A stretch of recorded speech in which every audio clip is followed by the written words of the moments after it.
আসসালামু আলাইকুম রহমতুল্লাহি বরকাতুহু। ফাইজা রান্নাঘরে আপনাদেরকে স্বাগতম। ফাইজা রান্নাঘরে আজকে আমি একটা সকালের নাস্তার রেসিপি নিয়ে আসছি। নাস্তা হয়েছে আপনার আটা দিয়া চাপটি পিঠার মতো। চাপটি পিঠা অনেকে আটার পিঠাও বলে, অনেকে এটা দুধ দিয়েও করে। আপনি জিনিসটা খাইতে অনেক মজা। এই যে দেখেন, আমি এখানে 1 কাপের চেয়ে একটু বেশি আটা নিয়ে নিছি। আমি লাল আটা নিছি। পরে এই যে আমি বেকিং সোডা দিছি আর বেকিং পাউডার একটু একটু করে আমি দিতেছি। বেকিং পাউডারটা আপনার,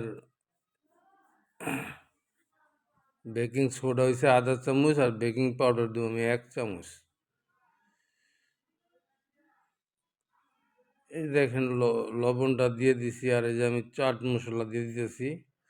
আপনারা ইচ্ছা করলে চাট মশলা দিতেও পারেন, নাও দিতে পারেন, অন্য মশলা দিলেও চলে, যার যেরম রুচি। আর একটু হলুদ দিব আমি কালারটা ঠিক করার জন্য। এই যে দেখেন, আমি মশলাটা দিয়া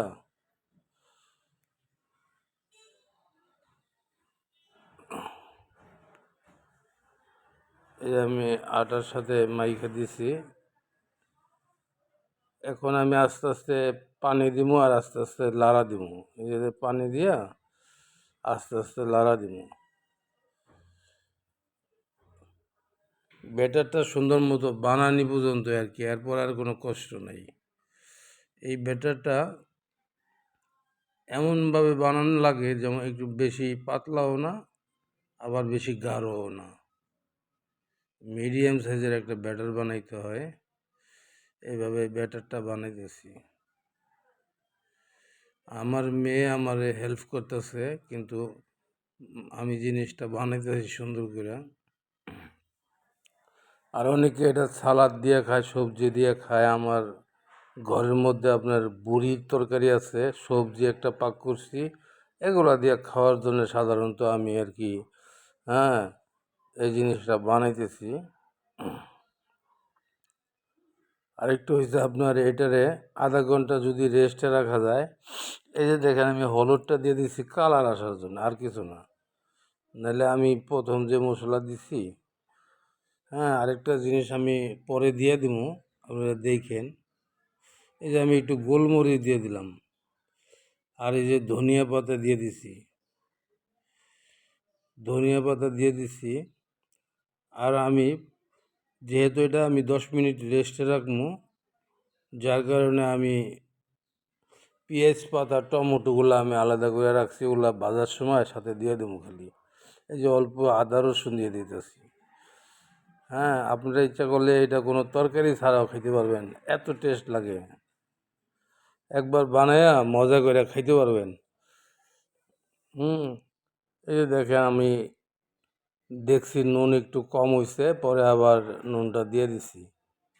হ্যাঁ, নুনটা আমি পরিমাণ মতো আগে দিছি, পরে আবার টেস্ট করে দেখলাম কম হয়েছে, পরে আমি দিয়ে দিছি। এই যে দিয়ে আমি সুন্দর করে নাইড়া দিতেছি। এই জন্যে ভাই আপনাদের কাছে দোয়া করি, দোয়া চাই, মাপ করি, মাপ চাই। দুনিয়া ক্ষণস্থায়ী, আখেরাত চিরস্থায়ী। এই দুনিয়া থাকার জায়গা না ভাই। দুনিয়াতে একদিন ছিলাম না, এখন আসি, আবার একদিন থাকবো না। হ্যাঁ, আমার আজকে বাবা নাই, মা নাই, আমার দাদা নাই, দাদি নাই, নানা নাই, নানি নাই। ওনারাও এই দুনিয়াতে একদিন রাজ করছে, দুনিয়াতে একদিন বাস করছে, দুনিয়াতে ওনারা ওনাদের মতো স্বাধীন মতো চলছে, ওনাদের মজা ভালো মন্দ নিয়ে ওনারা চলছে, কিন্তু আজকে ওনাদের কথা আছে, কিন্তু ওনারা নাই। এই যে দেখেন, এইভাবে একটু লাইরা দিবেন, লাইরা দিয়া, হ্যাঁ, একটু এরকম এই টাইপের প্যানের মধ্যে বানাইলে বেশি সুন্দর হয়। হ্যাঁ, এই লাইরা দিয়া পরে চামচ দিয়ে ইচ্ছা করলে বিভিন্ন সিস্টেম করে দিতে পারেন। হ্যাঁ, আমি ওই যে ভুলে গেছি, পরে আমি শেষের দিক দিয়ে আমি আবার আপনাদেরকে দেখাবো আমি খাওয়ার সময়। এই যে আমি ওইটা মানে স্কেপ হয়ে গেছে, আমি একটু মিশাইছি, স্কেপ হয়ে গেছে। এই যে দেখেন, টমেটো টমেটো আমি মিশাইছি। এই জন্যে ভাই হ্যাঁ, আপনারা যারা আমার এই চ্যানেলটা দেখেন তারা সাবস্ক্রাইব করে দিয়েন। হ্যাঁ, আপনি প্লিজ সাবস্ক্রাইব করে দিয়েন, লাইক দিয়েন, ফলো দিয়েন।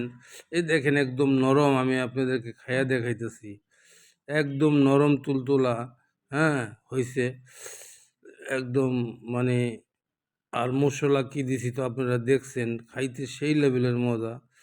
তো আমার কাছে গরুর ভুঁড়ি আছে আর আপনার একটা সবজি পাক করছি, ওগুলো দিয়ে খাইমু, যার কারণে এটার মধ্যে আলাদা একটা সালাদ কইরা অনেকে পরিবেশন করে। এই দেখেন আমি ছিঁড়া নিতেছি, কত তুলতুলা নরম।